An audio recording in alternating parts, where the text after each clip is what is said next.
So I guess welcome to the back my YouTube channel and the vlog. So आशा करता हूँ नए video को skip करना है मुझे नहीं लगन. तो I guess so good morning everyone. तो दाई माने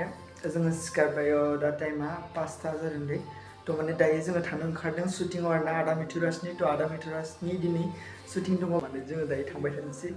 तो दायो रेडि जाना लागोनसै आरोना ड्रेसफोरखौ गाननानै बेनिफ्रायनो ओंखारनानै थांगासै आरोना. So नोंथांमोना भिडिअखौ स्किप खालामनानै जोबोद नायलांबानो जाबाय. तो फर्स्ट टाइम लोगो मोनदों आरोना आदा मिथुखौ दा दसेनि उनाव देखायनोसै नोंथांमोना भिडिअखौ स्किप खालामनानै जोबोद नायलांबाय थाबानो जाबाय.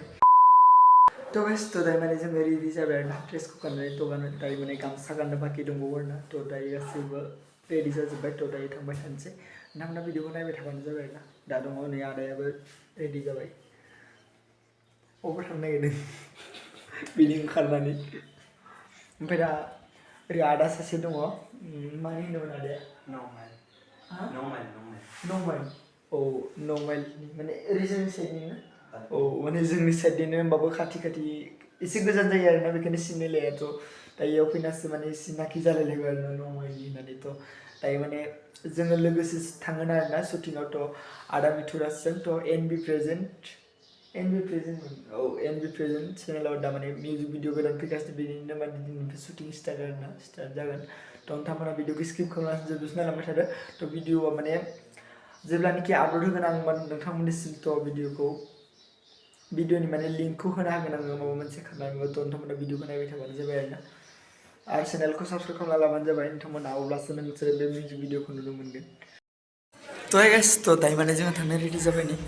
गासिनाबो जाजोब्बाय आरोना ओंखारजोब्बाय थांनो तो ओरैजाय गाहायाव माने गासिनो आरोना थांनो जोंनि गासिबो तो स्टाइल रेडी हो गया उसमें जाएगा तो जैकेट चाहिए होगा नहीं तो गाइस थांबाय थादोंसै आरोना दायो जोङो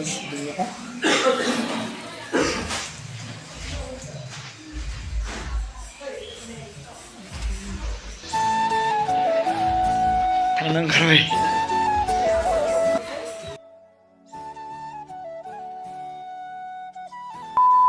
तो दायो माने जों लोकेसनाव मोनफैबाय आरोना जालिनानै दा माने गासिबो रेडि जाजोब्बाय बेयावनो लागोन आरोना शुटिंखौ दा लकेसननियावनो फार्स्ट टाइम लाफैजेनबायथ' माने इयावनो लास्ट शुटिंखौ स्टार्ट खालामसै आरोना बे जायगायावनो तो नोंथांमोना नायलांबाय थादो आरोना शुटिंआ माबायदि जागोन दा गासिबो माने रेडि जाजोब्बाय ड्रेसखौ गाननानै मोनफैजोब्बाय आरोना गासिबो तो सामानफोरबो लाबोगासिनो आरोना गारिनिफ्रायनो माखासे थांनो आरो लायनो तो माने दायो इयाव शुटिंखौ स्टार्ट खालामनायखौ नायनोसै.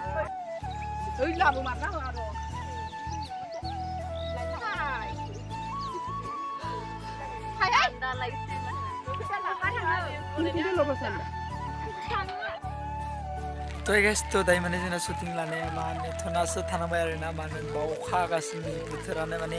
दिनै हलि दिन ना बेखायनो माने अखा हागासिनो दा सोर खोन्थानाय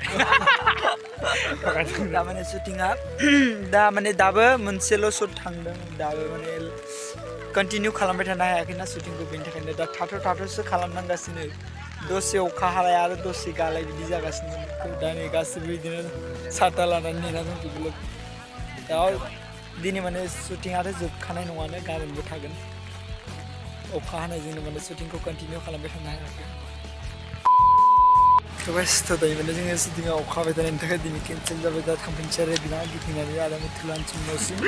जों बे माबाखौ सानना फैदोंमोन औ बेनि अपोजिट जाबाय औ जायसे दिनै दा माने गिदिंलांफिननो नागिरबाय आरोना गासिबो. तो गाइस तो दिनै माने नेक्स्ट लोकेशन आरोना तो मैया माने अखा हानायनि थाखाय शुटिं लानो हायाखैमोन ना बेखायनो दिनै माने नेक्स्ट लोकेशनाव लाफैलायबाय आरोना गाइस तो दिनै माने बोथोरा मोजां जादों बेखायनो माने बे साइडआव थाङासै आरोना बे मैया थांनाय लोकेशनाव थाङासै बेलेग लोकेशनाव लाफैदों आरोना तो गाइस लोकेशना जों मोजां आरोना दायो बेयाव दा शुटिं स्टार्ट जागासिनो गाइस.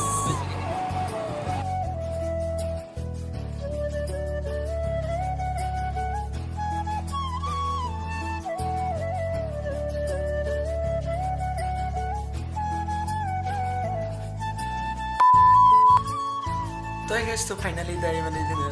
शुटिंनिफ्राय मोनफैबाय आरोना शुटिंनिफ्राय मोनफैनानै दा ड्रेस चेन्ज खालामनानै जिरायना दङ माने